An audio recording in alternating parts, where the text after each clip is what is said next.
early Monday morning train versus pedestrian accident has claimed the life of a Scottsbluff man. KNEB.TV News starts right now. From your trusted source for news in western Nebraska and eastern Wyoming, this is KNEB.TV News. Presented by Platte Valley Companies, premier provider of financial services. Hello, I'm Ryan Murphy. This is KNEB.TV News, powered by Platte Valley Companies. Thanks for joining me. In our top story, police say a local man has died after being struck by an eastbound Burlington Northern Santa Fe train at the Broadway crossing in Scottsbluff. Police say at 1:17 this morning they were initially dispatched to a train versus vehicle collision, but upon arriving to the scene, it was determined that no vehicle was involved.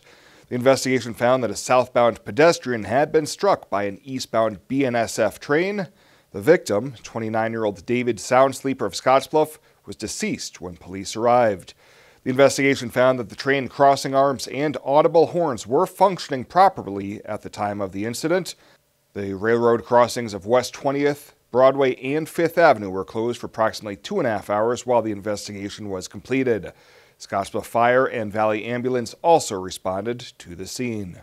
Well, a mid-afternoon fire in Gering causes significant damage. Around 2:15 this afternoon, firefighters from Gering and Scottsbluff responded to an apartment complex fire on 6th Street. First responders battled cold temperatures as flames crawled through the roof of the building.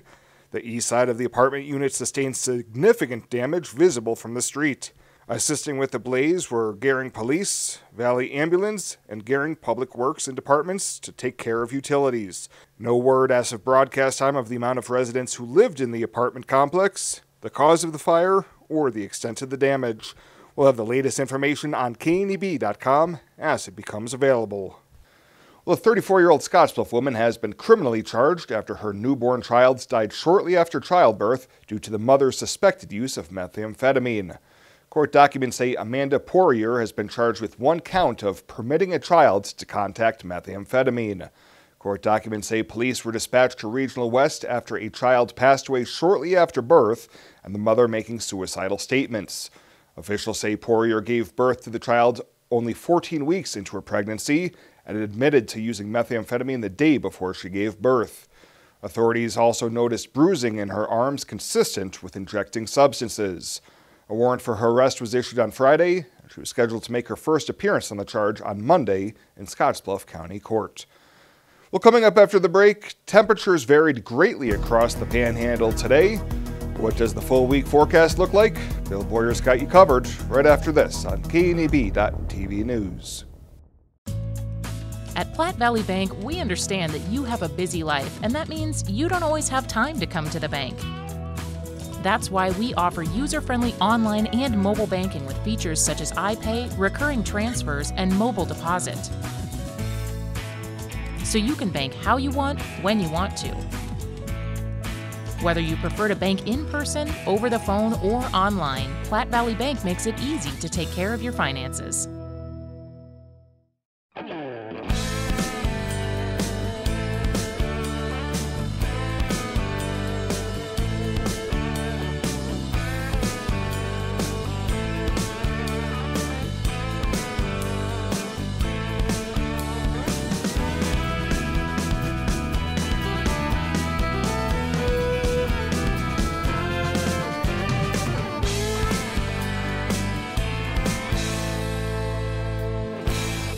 The crispy and Cajun fish sandwiches are so simple that everything from the wild-caught Alaskan pollock to the crispy lettuce has to be perfect.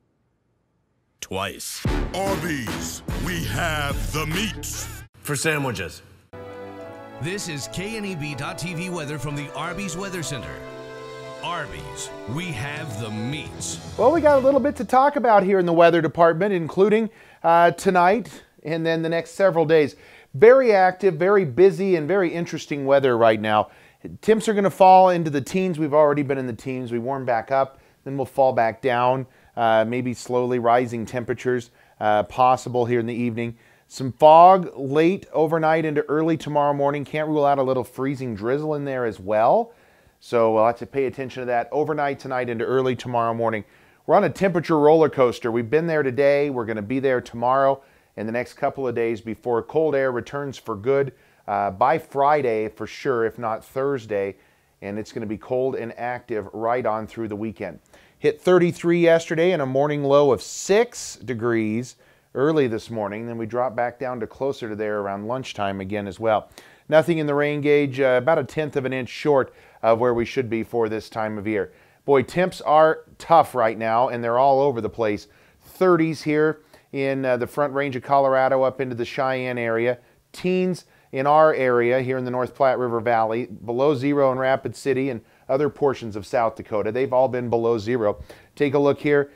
4 single digits. Valentine over to Gordon. Mullen at 6 degrees. 8 in Chadron.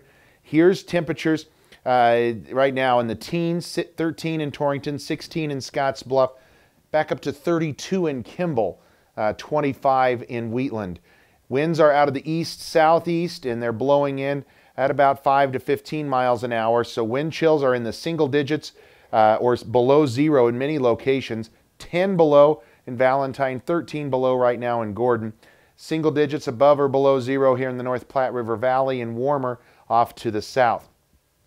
Let me show you what has gone on today. This is midnight. Now we're going to take this in motion here. Pay attention to a couple of areas. Between midnight and say 5 o'clock in the morning, watch what happens over in the Cheyenne and Wheatland area as temperatures started to warm. 5 o'clock this morning, it was 40 degrees in Wheatland. We had teens and single digits here across the Panhandle. We'll fast forward this another couple of hours. Temps stay about the same around 7 o'clock. Notice we've got 18 in Scottsbluff, 15 in Sidney. We'll fast forward another couple of hours. Wheatland went from 40 down to 18. It's 23 now in Kimball, 21 in Scottsbluff at 9 o'clock. By lunchtime, it was down into the single digits, and temperatures had warmed up into the 30s and even the 40s over around Cheyenne, only to drop back down as we went through the early afternoon hours. By 2 o'clock this afternoon, temps had fallen again here across the region. We'll put this in more of a graphical form for you and show you what our morning was like this morning here in Scottsbluff. These are hourly temperatures observed at the Scottsbluff Airport. Climbed up to 21 by 9 o'clock. By 11, we were back down to 10 and even in the single digits over the lunch hour. Even more dramatic is Wheatland. Take a look at Wheatland here. 30s and 40s through the morning hour. From 7 o'clock, it was 41. By 8 o'clock, it was 19 degrees. Then we got down into this mid-teens, only to warm back up into the low to mid-20s here early this afternoon. Same situation in Kimball. Kimball jumped way up into the 40s by 11 o'clock, only to crash back down into the 20s by 3 o'clock this afternoon. So this roller coaster, it's almost like waves on a beach where the cold air comes in over top of us and then exits back out. And we're going to see that again tomorrow. I think most of us are going to end up mild, but temps will fall in the afternoon tomorrow.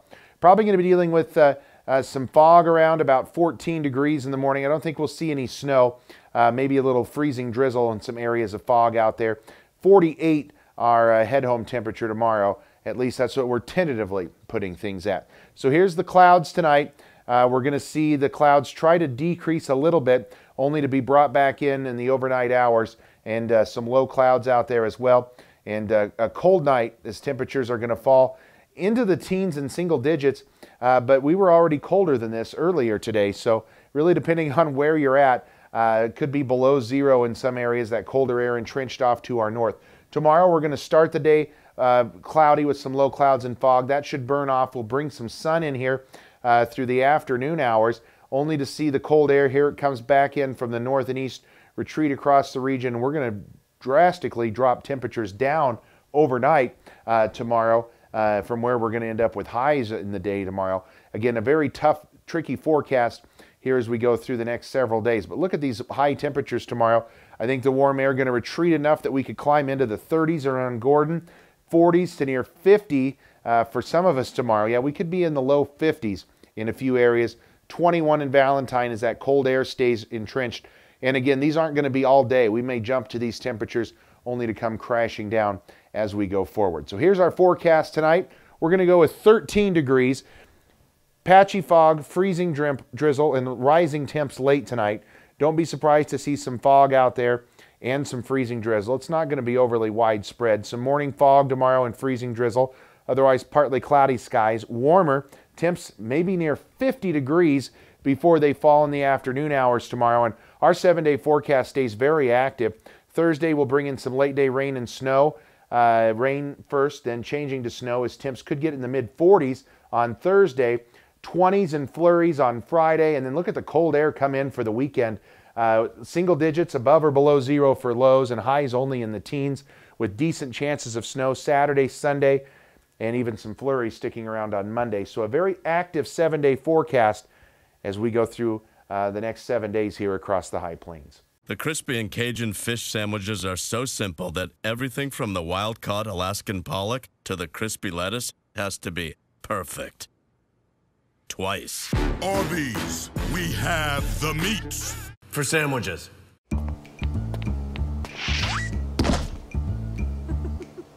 We can't warn you that karma is very real.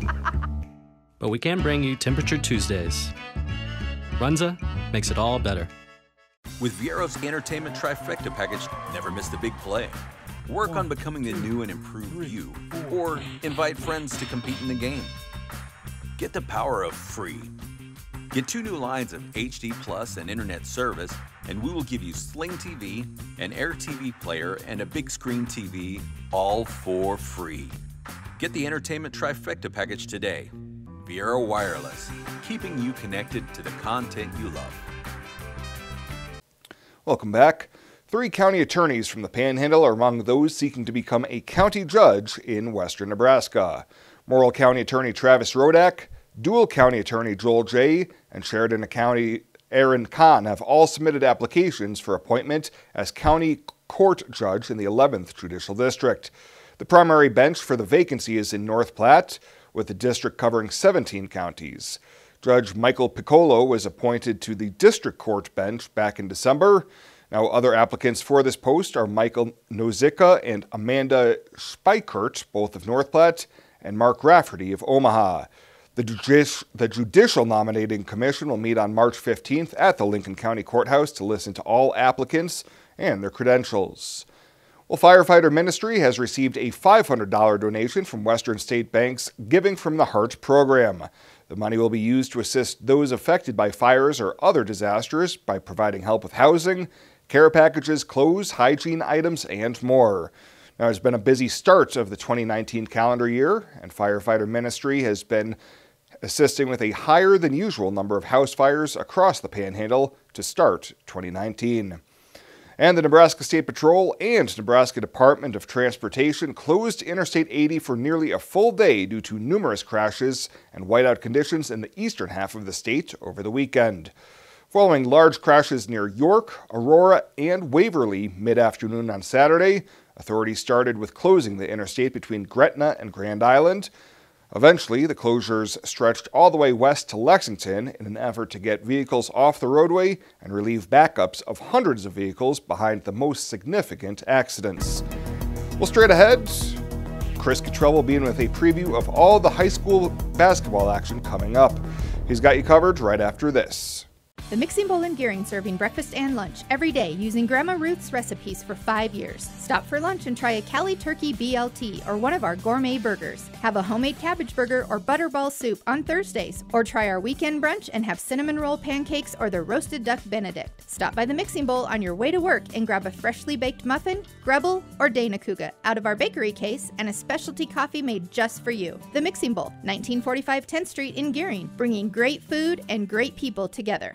It pays to be the early bird at Renewal by Anderson of Wyoming during our Early Bird Triple Savings Sale. Right now, you'll save 20% on any window and patio door. Plus, don't pay anything until 2020. That's no money down, no payments, and no interest until 2020. Plus, receive a free glass upgrade with the purchase of 3 or more superior quality Renewal by Anderson windows or patio doors. Call 307-472-2199 to book your free in-home estimate today and take advantage of our Early Bird Triple Savings Sale.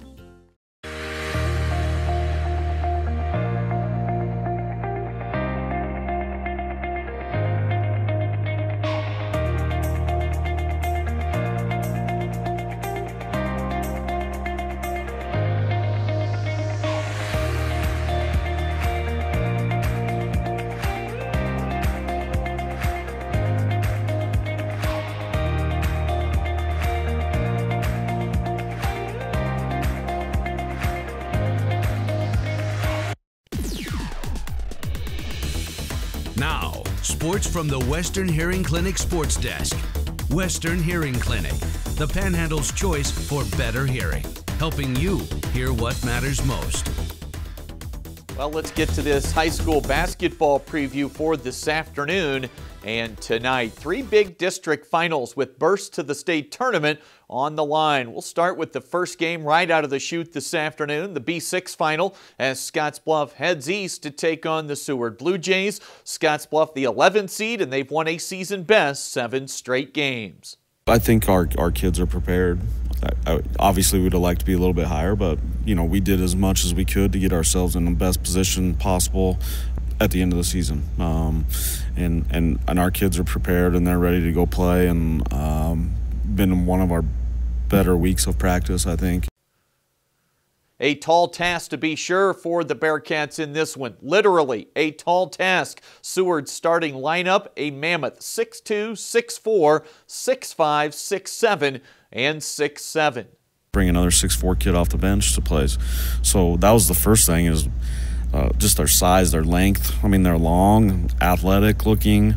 Their quarterback is really good, basketball player too, and then they got a kid that's going to a Division I school in Littrus, and he's he looks like he's got that body makeup of a Division I basketball player.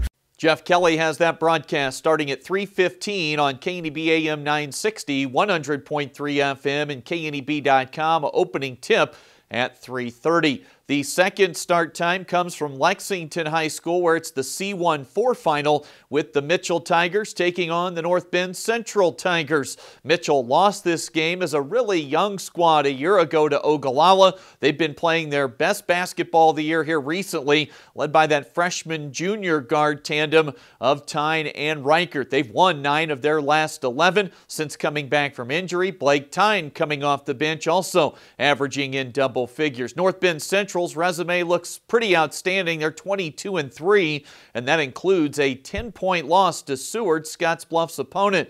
KRVN's Jason Jorgensen with this one for you on 101.7 The Trail. And then we'll close out the night a long ways from home in Broken Bow for the C2-2 final between Bridgeport and Battle Creek. The Bulldogs' only 2 losses on the year came against Alliance and Ogallala, some pretty heavy hitters there. The last matchup between these 2 teams came in the state tournament back in 2015. Tonight, Bridgeport hoping to exact some bit of revenge and qualify for next week's big dance. That'll do it for today. The latest from right here at the Western Hearing Clinic Sports Desk. I'm Chris Cottrell. Ryan's back with a check on the community calendar right after this on KNEB.TV.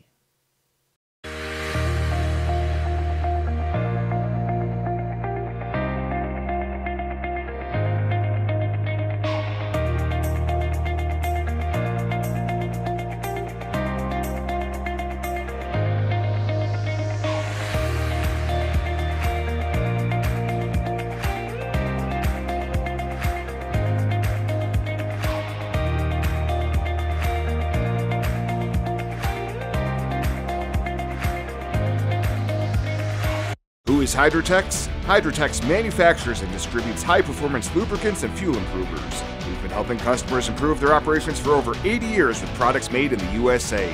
We sell directly to customers and cut out the middleman and offer excellent service and value. Our products last longer and work better so that you spend less time maintaining equipment and more time making money. Whether you're in a factory, farm, fleet, or food processing facility, Hydrotex can help you. Visit hydrotexoil.com or call 308-635-8162. When it comes to helping local folks with the loans and financial advice they need, we don't horse around. Our only goal is to help you and your family achieve your financial goals with the right loans and savings products. So if you want to bank with people that care about you and your financial needs, stop by or give us a call. First State Bank. We're big on you. Member FDIC. Online at fsbcentral.com. Well, let's take a look what's happening on today's community calendar.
That's a look at today's community calendar, brought to you by First State Bank, honoring those who give back. Nominate your community champion at fsbcentral.com. The kids need to run off some energy after school or too cold to play outside? Bring them to Planet Bounce at the Monument Mall. With many bounce houses, a concession stand, and the largest redemption arcade around, Planet Bounce has hours of fun. Call today to schedule your birthday party, or ask Ron about renting a bounce house for your party, office party, or corporate event. Open Wednesday through Sunday, Planet Bounce Family Fun Center at the Monument Mall. It is never too early to start planning for retirement, and working with an experienced financial advisor can put you on the right path. At Platte Valley Investment Center, our team of financial advisors will work with you every step of the way to maximize your retirement income. Call me, Jody Rosiska, or Rick Morehouse, financial advisors, to set up your free, no-obligation consultation. Raymond James Financial Services Incorporated, member FINRA SIPC. Life well planned. And finally tonight, it was another successful fundraising event for Special Olympics Nebraska, as dozens of locals made the leap into the mighty North Platte River for the 8th annual Panhandle Polar Plunge. Approximately 93 brave souls weathered freezing temperatures on Saturday morning, but for a great cause. Now in its 8th year, the Polar Plunge has raised more than $100,000 over the years for Special Olympics Nebraska, and on Saturday, 12 teams and individuals took the leap into the North Platte. Each participant had to raise a minimum of $50, but many going well above that minimum. When all was said and done, approximately $20,600 was raised during this year's event. Scottsbluff County Sheriff Mark Overman, who has helped organize this event since its inception, says he is amazed at the continual support the event receives each year. Team K&EB and the Special Olympics Greatest Snowmen team, who had a great costume design showing homage to the Greatest Showman movie, combined to raise more than $10,000. In addition, K&EB's Bill Boy was the top individual fundraiser, raising more than $3,600 for local Special Olympic Nebraska chapters. Well, that does it for us this time. Thank you so much for tuning in, and we'll see you here next time.